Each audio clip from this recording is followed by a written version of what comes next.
ఓం శ్రీ మహాగణాధిపతయే నమః. శ్రీ మహాసరస్వత్యై నమః. శ్రీ గురుభ్యో నమః. హరి ఓం. వాగర్థావివ సంపృక్తౌ వాగర్థ ప్రతిపత్తయే జగతః పితరౌ వందే పార్వతీ పరమేశ్వరౌ. పరమేశ్వర స్వరూపమైన శ్రీ శివమహాపురాణ పఠనమునకు నమస్కారం. ఇక ఈ వీడియోలో పూజా విధానము, పూజా ఫలము అనే ఘట్టం గురించి తెలుసుకుందాం. మునుపటి వీడియోలో తెలుసుకున్నట్టుగా ఏదో ఒక ఉపాయం చేత కొద్దిగానైనా దేవతార్పణ బుద్ధితో కర్మను చేయాలి. తపస్సును, దానాన్ని విడిచిపెట్టనేకూడదు. ఈశ్వరార్పణ బుద్ధితో చేసిన దానం కానీ ఏ కర్మ అయినా సరే మోక్షాన్ని ఇస్తుంది కదా అని చెప్పారు సూత మహాముని. ఋషులు సూతుణ్ణి పార్థివ ప్రతిమ పూజా విధానాన్ని గురించి కూడా చెప్పవలసిందిగా కోరారు. సూతుడు ఇలా చెప్పుచున్నాడు: ఋషులారా, మీరు చక్కగా అడిగినారు. సర్వలోకాల్లోనూ సర్వఫలాలను ఇచ్చి వెంటనే దుఃఖాన్ని పోగొట్టే పూజా విధిని చెబుతున్నాను, వినండి. దీనివల్ల అపమృత్యు దోషం, ఆరమృత్యు దోషం రెండూ పోతాయి. భార్య, పుత్ర, ధనధాన్యాదులు లభిస్తాయి. మట్టి మొదలైన వాటితో చేసిన ప్రతిమలకు ప్రాణప్రతిష్ఠ చేసి పూజిస్తే సర్వ అభీష్టాలు సిద్ధిస్తాయి. స్త్రీ పురుషులు ఇద్దరూ ఇందులో అధికారం ఉంటుంది. పరిశుద్ధమైన మట్టిని తీసుకొని మంచి గంధపు పొడిని కలిపి ప్రతిమను చేసి మండపంలో ఉంచి పాలతో సంస్కరించి పద్మాసనాన్ని స్థాపించి శ్రద్ధతో పూజించాలి. షోడశోపచారాలతో పూజించి నైవేద్యం పెట్టాలి. వినాయక, ఆదిత్య, విష్ణు, పార్వతి, పరమేశ్వరులను నిత్యం పూజించాలి. శివాభిషేకం వల్ల చిత్తశుద్ధి, గంధార్పణ వల్ల పుణ్యం, నైవేద్యం వల్ల ఆయుర్దాయం, ధూపం వల్ల దానం, ధూపం వల్ల ధనం, దీపం వల్ల జ్ఞానం, తాంబూలం వల్ల భోగం లభిస్తాయి. పూజావిధి అయిన తదుపరి నమస్కారము, జపములు ఖచ్చితంగా చేయవాలి, మరమనేకూడదు. విఘ్నేశ్వరుని పూజించడం వల్ల ఇహంలోనూ సకల అభీష్టాలు నెరవేరుతాయి.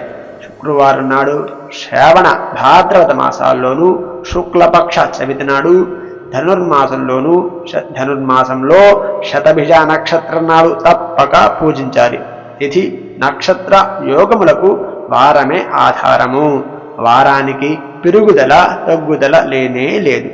కనుక వారం పూర్ణ స్వరూపం. సూర్యోదయం నుండి మరలా సూర్యోదయం వరకు వారంగా లెక్కించుకోవాలి.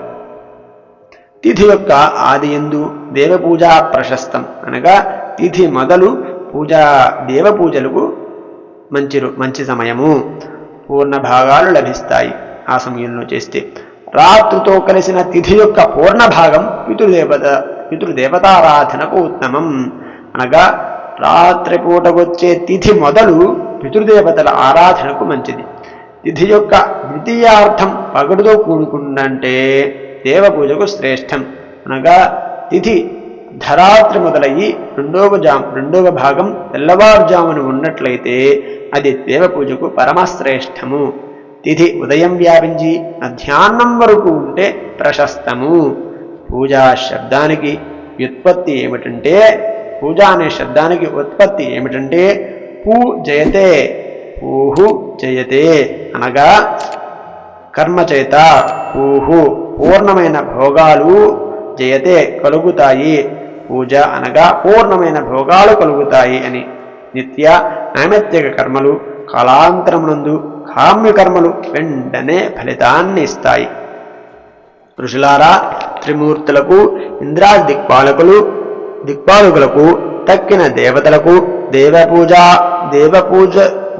దేవజాతులైన స్త్రీలకు, పురుషులకు, దిగ్గజాలకు, పాతాళలోకవాసులైన మహానాగులకు, ధన్వంతరి, అశ్విన్యాది దేవతలకు వారికి ఇష్టమైన తిథి, వార, నక్షత్ర, పక్ష, మాసములు ఉన్నాయి. వాటిని తెలుసుకొని ఆయా సమయములలో వారిని పూజిస్తే వారిని కోరిన ఫలాలు వెంటనే లభిస్తాయి. కర్మలను నిష్కామంగా చేస్తే జ్ఞానమే దానికి సిద్ధి అవుతుంది. మరొక విషయం, స్థావర జంగమాత్మకమైన ఈ సర్వజగత్తు బిందునాదాత్మకం. అనగా బిందువు అనగా శక్తి, శివుడు అనగా నాదం, శివశక్తి స్వరూపమే ఈ జగత్తు. బిందువుకు నాదమే ఆధారం అనగా శక్తికి శివుడే ఆధారము. ఈ జగత్తుకు బిందువు ఆధారము. జగత్తు అనగా శక్తి స్వరూపానికి, శక్తి స్వరూపం అనగా శివశక్తికి శక్తి ఆధారము. బిందునాదాలు రెండు జగత్తుకు ఆధారాలు. బిందువు అనగా శక్తి, నాదము అనగా శివుడు. శివశక్తికి శివశక్తులు రెండు ఈ జగత్తుకు ఆధారాలు. బిందువు నాదంలో కలిగి ఉన్న సకలీకరణం, దాని నుండి జగత్తు యొక్క ఆవిర్భావం కలిగినది అనగా బిందువు నాదం శివశక్తి నుండే ఈ జగత్తు ఉద్భవించినది. కనుక జగత్ కారణం. బిందువు దేవి అనగా బిందువు శక్తి అని చెప్పుకున్నాం కదా, శక్తి అనగా దేవి, శివుడు అనగా నాదము. లింగం భయాత్మకం కనుక జన్మరాహిత్యం కొరకు శివ పూజ చేయాలి. బిందు రూపిణియగు దేవి తల్లి కదా, అనగా బిందువు శక్తి అనుకున్నాం కదా, శక్తి అనగా దేవి కదా, దేవి అనగా తల్లినే కదా. శివుడు తండ్రి అయితే దేవి తల్లే కదా. అలాగే నాదరూపుడగు శివుడు తండ్రి. లోకంలో ప్రత్యక్ష పార్వతీ పరమేశ్వరులైన తల్లిదండ్రులను పూజిస్తే వారి ఆశీర్వాదంతో మానవునికి పూర్ణాభ్యుదయం కలుగుతుంది. జగత్తుకు కారణభూతులైన పార్వతీ పరమేశ్వరుడు మన ఆవిర్భావ హేతువులు. తల్లిదండ్రులు వారిని కాదని ఎక్కడో దేవతలు ఉన్నారని అనుకోవటం అవివేకం కదా. కనుక ఋషులారా, లింగ రూపంలో ఉన్న పార్వతీ పరమేశ్వరులు తల్లిదండ్రులను పార్వతీ పరమేశ్వరు రూపంలోనూ ఆరాధిస్తే వారి దయ వల్ల ఐశ్వర్యం అభ్యుదయం కలుగుతాయి. మగా బిందువు నాదం శివశక్తి స్వరూపాలు. శక్తి అనగా పార్వతీదేవి, నాదము శివుడు అనగా శివుడు. పార్వతీదేవి శివుడిని ఆరాధిస్తే అంతటి మహద్భాగ్యం కలుగుతుంది.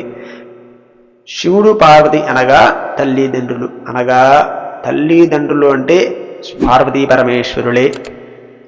పార్వతీ పరమేశ్వరులను మన తల్లిదండ్రుల రూపంలో ధ్యానించుకొని మన తల్లిదండ్రులను ఆరాధిస్తే వారి దయ వల్ల మనకు ఐశ్వర్యం అభ్యుదయం కలుగుతాయి.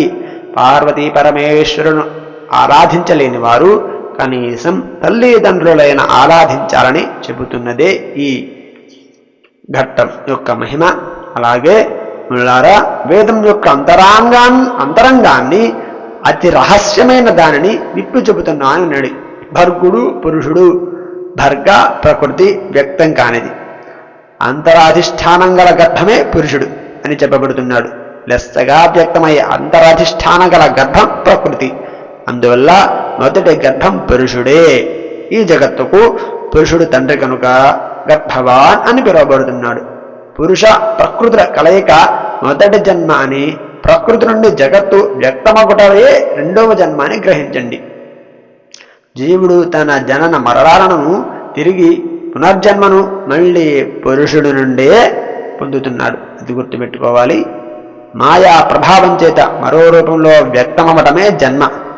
జన్మించినది మొదలుగా జీర్ణమయ్యే స్వభావం కలవాడు జీవుడే. పుట్టింది మొదలు భాషములను బంధించేవాడు మానవుడే.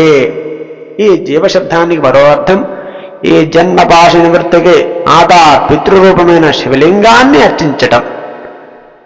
భం గచ్చతీతి భగః అనగా భం వృద్ధిని, గచ్చతి ఇది పొందినది అనగా వృద్ధిని పొందినది కనుక భగము అని ప్రకృతికి మరో పేరు. ప్రకృతి నుండి ఈ సృష్టి ఎలా వృద్ధి పొందుతూనే ఉంటుంది. ప్రకృతి నుండి సృష్టి ఇలా వృద్ధి పొందుతూనే ఉంటుంది. పంచభూతాత్మకం ప్రకృతి.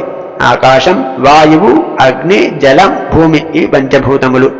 పంచభూతాల నుండి పుట్టినవి పంచ జ్ఞానేంద్రియాలు అనగా చెవి, చర్మం, కన్ను, నాలుక, ముక్కు ఇవి జ్ఞానేంద్రియాలు. శబ్దం, స్పర్శ, రూపం, రస, గంధాదులు వాటి గుణాలు. ఈ గణాలను భోగాలను ఇంద్రియాలు అనుభవిస్తూ ఉంటాయి. భగానికి అనగా ప్రకృతికి సంబంధించినది కనుక భోగం.